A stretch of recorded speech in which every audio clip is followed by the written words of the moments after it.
Assalamualaikum warahmatullahi wabarakatuh. Halo teman-teman mahasiswa Prodi Sistem Informasi, jurusan Teknik Informatika Universitas Negeri Gorontalo. Selamat datang di video pertama seri analisis pieces untuk mengidentifikasi kelemahan sistem, khususnya analisis kinerja, analisis informasi, dan analisis ekonomi. Mari kita mulai. Pengantar analisis pieces. Dalam merancang atau mengevaluasi sebuah sistem informasi, kita harus mengidentifikasi masalah-masalah utama dengan menjalankan analisis pieces, yaitu pertama, analisis performance atau kinerja, kedua, analisis information atau informasi, ketiga, analisis ekonomik atau ekonomi, keempat, analisis control atau keamanan, kelima, analisis efficiency atau efisiensi, dan terakhir, analisis service atau layanan. Pada video ini, kita fokuskan 3 aspek pertama. Setelah ini, kalian sudah mampu mengenali gejala masalah yang muncul di sistem-sistem sehari-hari di kampus atau di kehidupan kalian sebagai mahasiswa TI di Gorontalo. Analisis yang pertama, analisis kinerja. Masalah kinerja terjadi ketika tugas-tugas bisnis tidak mencapai sasaran. 2 ukuran utamanya yaitu jumlah produksi dan waktu tanggap. Ukuran pertama, jumlah produksi. Jumlah produksi misalnya, berapa banyak berkas tugas yang bisa diupload di Siakat UNG dalam 1 jam? Jika seharusnya 100 mahasiswa bisa upload, tapi hanya 30 upload berhasil, berarti jumlah produksi rendah.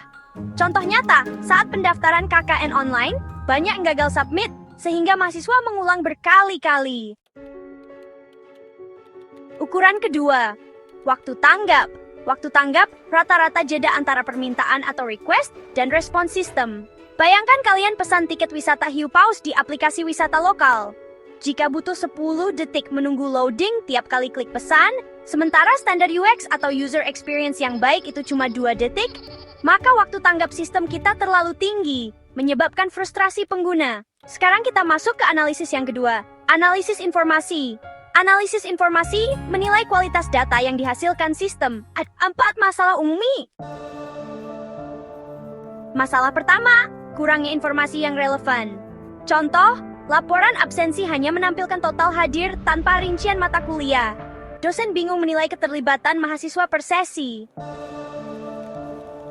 Masalah kedua, kurangnya informasi yang tepat waktu. Contoh, nilai tugas baru diupdate 2 minggu setelah pengumpulan. Padahal mahasiswa perlu evaluasi segera untuk persiapan ujian.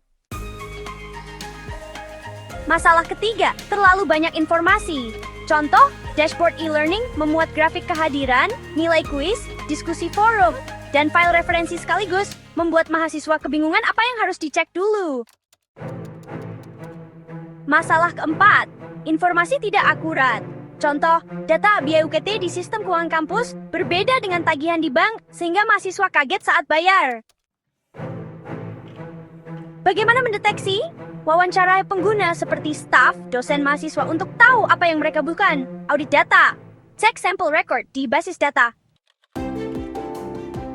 Contoh solusi sederhana, tambahkan filter pada dashboard untuk memilih hanya mata kuliah dan periode tertentu. Implementasikan validasi ganda pada input biaya UKT agar sumber data selalu sinkron. Analisis ketiga, analisis ekonomi. Motivasi ekonomi sering menjadi alasan utama suatu proyek. 1. Biaya tidak diketahui. Contoh, kampus memesan server baru tapi tidak menghitung biaya maintenance tahunan. Setelah dipasang, anggaran membengkak. 2. Biaya tidak dapat dilacak. Contoh pengeluaran hosting website himpunan mahasiswa, tercampur biaya publikasi, sehingga sulit dialokasikan.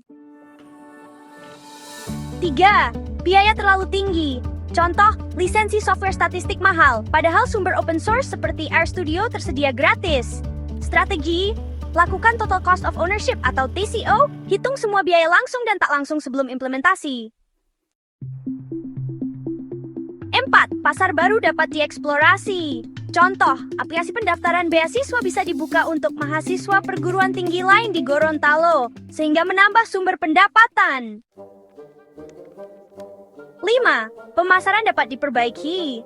Contoh, sosialisasi portal ini kurang, sehingga banyak alumni tidak kembali untuk memanfaatkan layanan.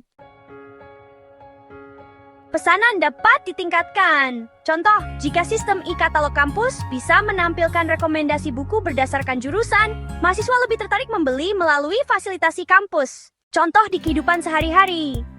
Proyek skripsi, lakukan analisis ekonomi yaitu pastikan Anda memahami biaya akses jurnal online. Lakukan analisis kinerja yaitu kecepatan unduh artikel. Lakukan analisis informasi, keakuratan metadata referensi. Lab praktikum jaringan, analisis kinerja, pantau response time server lab virtual. Analisis informasi, logging aktivitas praktikum, dan analisis ekonomi, yaitu biaya lisensi software simulasinya. Startup mahasiswa, saat membangun aplikasi pemesanan tradisional Karawa Fashion, lakukan analisis kinerja, cek apakah server mampu melayani lonjakan traffic. Lakukan analisis informasi, data pesanan valid dan lengkap. Analisis ekonomi, hitung break-even point untuk modal awal. Penutup. Demikian pembahasan analisis kinerja, informasi, dan ekonomi dalam kerangka Pisces. Dengan memahami ketiga aspek ini, kalian bisa mengidentifikasi titik lemah sistem, mulai dari portal akademik hingga aplikasi startup kalian. Di video berikutnya, kita akan lanjut ke analisis keamanan, efisiensi, dan layanan. Sampai jumpa di video selanjutnya, selamat belajar, dan semoga sukses! Wassalamualaikum warahmatullahi wabarakatuh.